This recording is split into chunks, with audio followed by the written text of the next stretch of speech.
यति बेला बिहानीको अवस्थामा हामी देख्न सक्छौँ तराईको अवस्था। बिहानदेखि यति बेला 10 बजिसकेको छ। 10 बजेको समयसम्म पानी घनघोर रूपमा पनि परेको छ।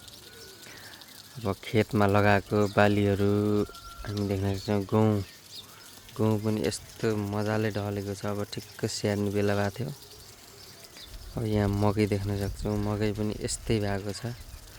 तोरीको हालत उस्तै छ। कुहिरो लागेछ, पानी परेछ, पुरै बर्खामास जस्तो फिल अनुभूति भइरहेको छ।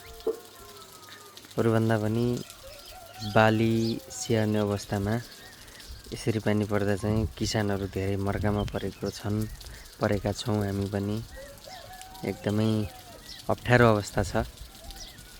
प्रकृतिलाई रोकेर पनि रोक्न नमिल्ने एउटा गाह्रो अवस्था चाहिँ सिर्जना भएको छ। हावाहुरीले गर्दा, पानीले गर्दाखेरि यो ठिक्क स्याहार्ने बेला, घर भित्राउने बेलाको बाली ध्वस्त बनाएको अवस्था छ। हजुरहरूकोतिर कस्तो छ जानकारी गराउनु होला।